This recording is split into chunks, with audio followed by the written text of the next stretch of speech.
So for this afternoon you are joining me aboard a GSA. So it's a 1250 GSA. This is in the triple black trim, as you can tell because it's black on black on black, which is absolutely gorgeous to look at. And we'll set off. Wait, a little bit jerky there because I was too busy focusing on sorting the indicators. But this is such a big grand piece of equipment. And that engine is absolutely fantastic. It's been a little while, it's been a little minute since I've been on a 1250, and very quickly you get a short, sharp reminder of how solid an engine this is. And drop it down, slow it down up to the lights. Now, I really like these bikes. I think they're really, really solid, they're really capable. And clearly, I mean, they're sold over the world, and they've gone on all the adventures across the world. And one thing I have noticed is the fact that there's just so many. It seems to be like the staple go-to if you want an adventure bike. Then you go for a GS and a GSA. And I can see the appeal because this is really comfortable to sit on. It's a really nice seating position. Very much upright. I've got a really good view of the road. And almost a commanding presence in regard to how I'm sat on the bike. It is really nice. So is that Taycan. Nice and slowly up to the lights. Keep rolling, keep rolling, keep rolling. Yeah. And again, I can feel already that gearbox is just nice and smooth as I remembered it.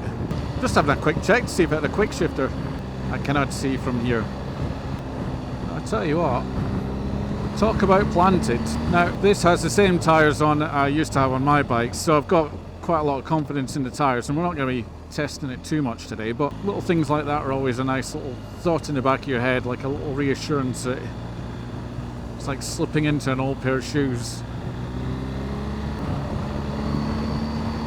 Now, I was just having a little wiggle of my back side around in the seat, not because I'm not comfortable, but more so because I am comfortable, and it's so comfortable. It's like comfortable to the point where I'm just trying to get myself into like a nice little groove. It's really soft and comfortable, really sort of plush to sit in.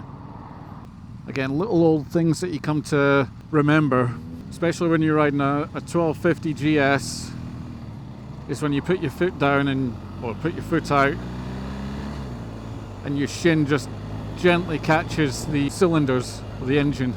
And if I'm going to be honest, I've spent a fair bit of time this morning in the comfort of the saddles of two R18s in luxury. Let's say luxury, yeah. So I might spend a little bit of time off the saddle in a minute. When we get up onto the lanes, I might just have a little stand up on the pegs and just enjoy the ride. Right, so let's have a little pull now, see how it goes.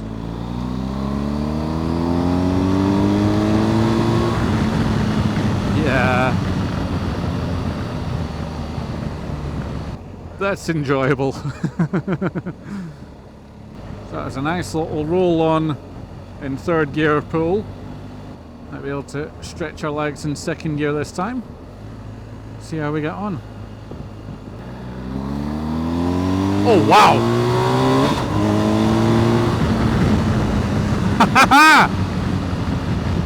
She's got a rocket up her backside, the old girl. Brilliant. Absolutely brilliant. That's what I'm about. Oh, nice little corner here. Let's roll it round. Big adventure bike. And the same with this one. Lean it in, follow it round, power on. That exhaust sounds fantastic.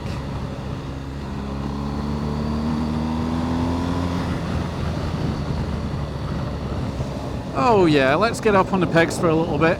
Going through the woods. Yeah. Terribly rude not to.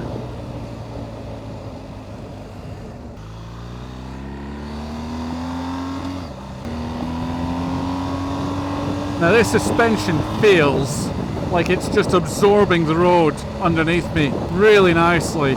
Keeping contact, keeping control in just a really nice manner.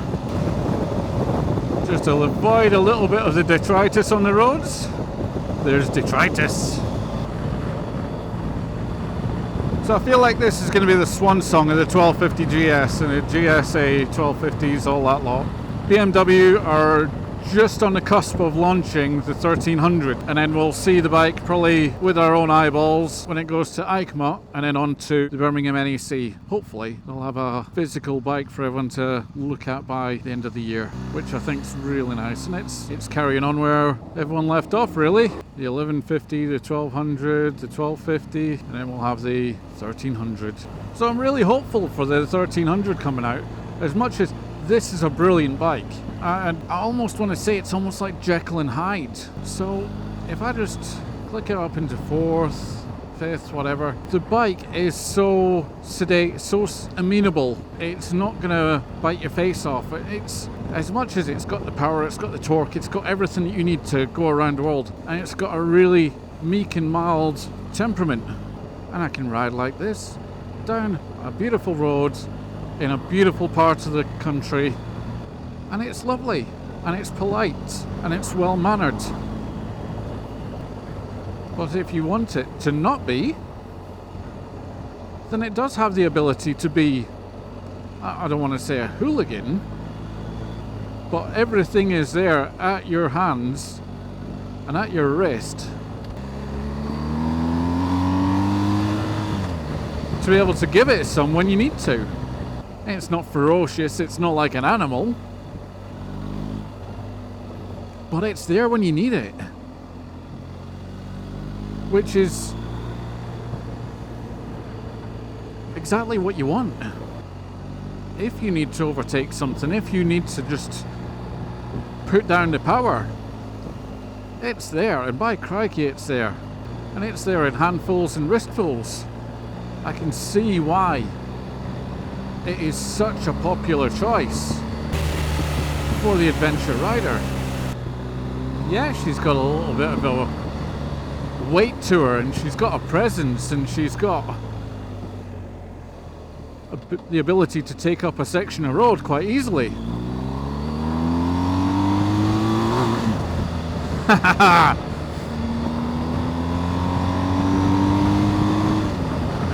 There's that playful power.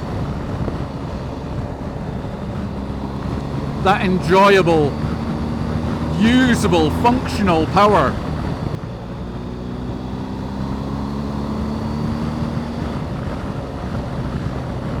I'm gonna go up on the pegs for a little bit again. Just cause it'd be terribly rude not to. Detritus in the road, let's avoid it. Let's lean through here. It's so nice to have usable power. You're not having to think whether I'm going to have enough. It's there. All of it's there. As much as you want to use.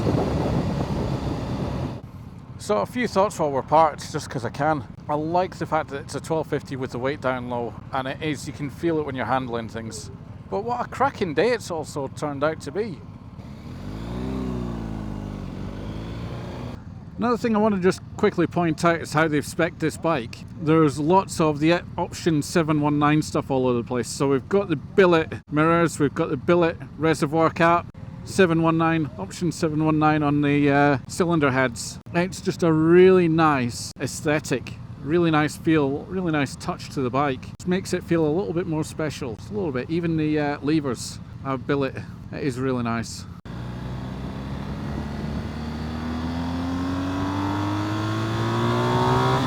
First gear, into second and third.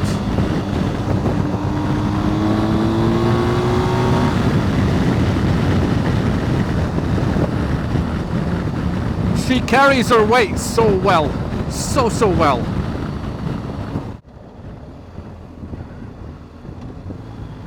Into second, round the roundabout. Whoop whoop. Now that's interesting, because that roundabout's got a really nice, strange undulation to it. There's that M1000R. Cracking bike. Absolutely cracking bike. I've been a little bit jealous of everyone that's been out on it today.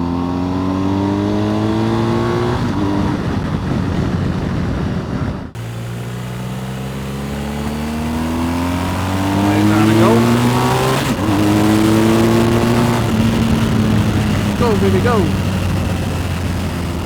Yeah, that M1000R is really nice.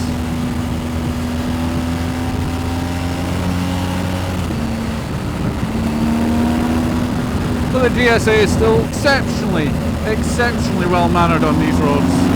Again, getting back into this well-mannered versus very, very playful. This bike is extremely capable, whether you want it to be well-mannered, whether you want it to be playful. It is absolutely cracking. Stonking engine as well, stonking.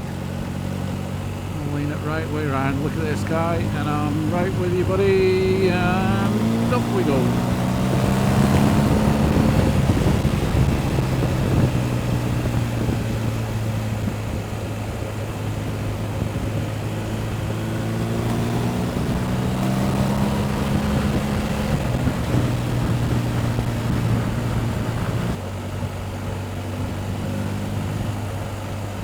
Tell you what, I really can see the appeal of these bikes. I understand why so many people go for the BMW option out of all the adventure bikes on the market. It just gives you so much confidence and so easy to ride.